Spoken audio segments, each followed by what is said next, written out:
तो आज हम बात करने वाले हैं एक ऐसी कहानी की जिसकी अंधेरी गलियों में वफादारी मौत का सामान बन जाती है। ये कहानी है मोनोचवा की, एक ऐसे रहस्यमयी जीव की जो कहते हैं सिर्फ हुक्म नहीं बल्कि धोखे की गंध भी पहचानता है। कहानी की जो शुरुआत है ना, वो इन लाइनों से होती है और ये लाइनें एक तरह से आने वाले तूफान का इशारा दे देती हैं। सोचिए, एक ऐसी दुनिया जहां हर ख्वाहिश को खून से लिखा जाता हो और जहां किसी पर भी भरोसा करना सबसे बड़ी, सबसे खतरनाक नादानी हो। तो सवाल ये उठता है कि आखिर होता क्या है जब कोई अपनी महत्वाकांक्षा को पूरा करने के लिए एक राक्षस को ही अपना हथियार बना ले। और यही सवाल इस पूरी कहानी की, कह सकते हैं, रीढ़ की हड्डी है। ये हमें सीधे साजिश, खून और एक अनदेखे डर के बीचों बीच ले जाएगा। तो पहला हिस्सा है राजा की रहस्यमयी मौत। कहानी की शुरुआत एक बहुत चौंकाने वाली घटना से होती है। ठीक उस पल से जब एक पूरा साम्राज्य अपने राजा को एक बहुत ही भयानक तरीके से खो देता है। तो मिलिए राजा मंगल सिंह से, एक ऐसा राजा जिसका गुस्सा किसी तूफान से कम नहीं था।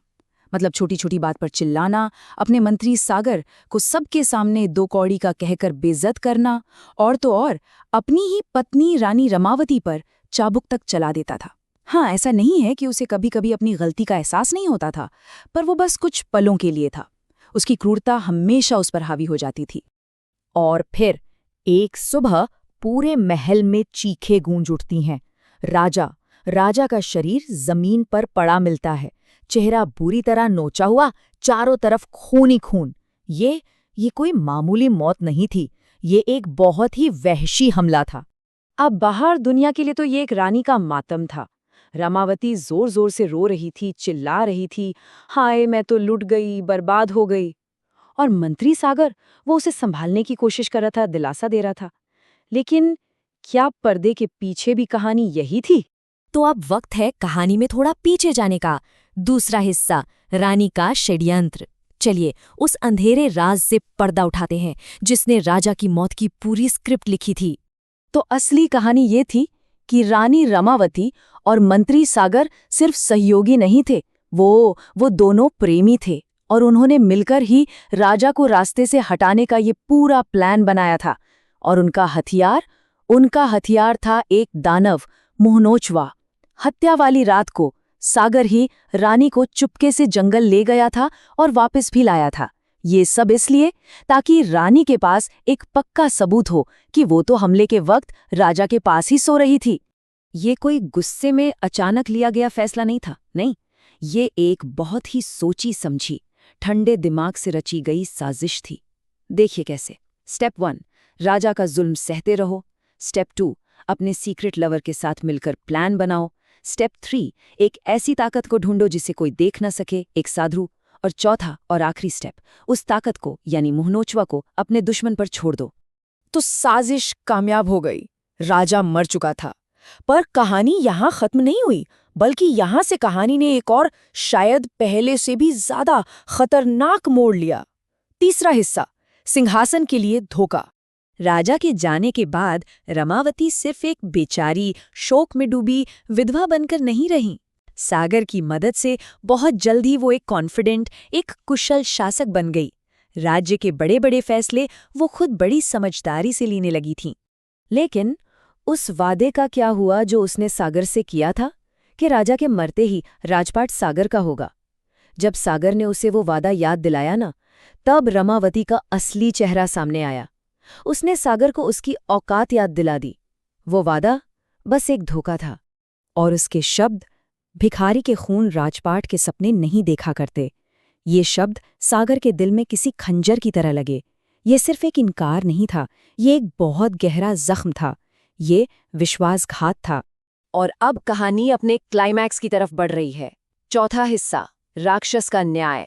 वो हथियार जिसे साजिश के लिए इस्तेमाल किया गया था, अब वो वापस लौट रहा था। पर सवाल ये था कि इस बार उसका निशाना कौन था? इस धोखे से सागर पूरी तरह टूट चुका था। अब वो चुप बैठने वाला नहीं था। उसने रानी को सीधी धमकी दी कि वो पूरे दरबार के सामने सारा सच उगल देगा, बता देगा कि राजा को कैसे मारा गया। अब ये लड़ाई सिर्फ सिंहासन की नहीं थी, ये जिंदगी और मौत की लड़ाई बन चुकी थी। लेकिन रमावती का जवाब तलवार की धार से भी ज्यादा तेज था। उसने अपनी शाही तलवार निकाल ली और कहा, इस राज को पाने के लिए मैंने अपना सब कुछ खो दिया, पति, इज्जत, शरीर और ईमान, और अब तू मुझसे ये छीनना चाहता है? मैं ये नहीं होने दूंगी। तू भी मरेगा।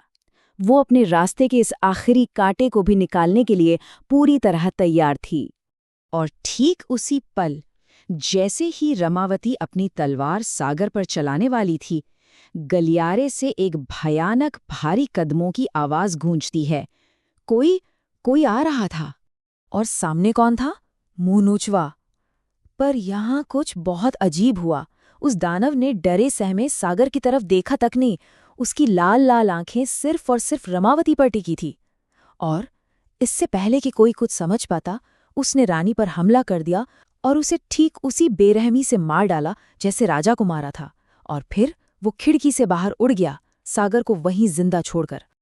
तो अब 2 हत्याएं हो चुकी थीं, सिंहासन एक बार फिर खाली था, लेकिन एक सवाल हवा में तैर रहा था। उस रात आखिर हुआ क्या था? क्या यही कहानी का सच था? चलिए देखते हैं। इस पूरे खूनी खेल के बाद सागर को नया राजा बना दिया गया। देखिए, किस्मत का खेल। उसे वही सिंहासन मिला जिसके लिए रमावती ने उसे धोखा दिया था। लेकिन राजा बनने के बाद भी सागर के मन में एक सवाल था, और शायद ये सवाल हम सबके मन में भी है। मुनुचवा ने रानी को क्यों मारा? उसे तो ऐसा करने का कोई हुक्म किसी ने नहीं दिया था। और इस सवाल का जवाब छिपा था एक शब्द में, हमदर्दी। जब सागर साधु के पास वापस गया तो साधु ने बताया कि मुनोचवा खुद भी कभी धोखे का शिकार हुआ था, और जब उसने रमावती को सागर के साथ वही धोखा करते देखा तो उसे सागर से एक अजीब सी हमदर्दी हो गई और उसने रमावती की बनाई हुई सजा उसी को लौटा दी।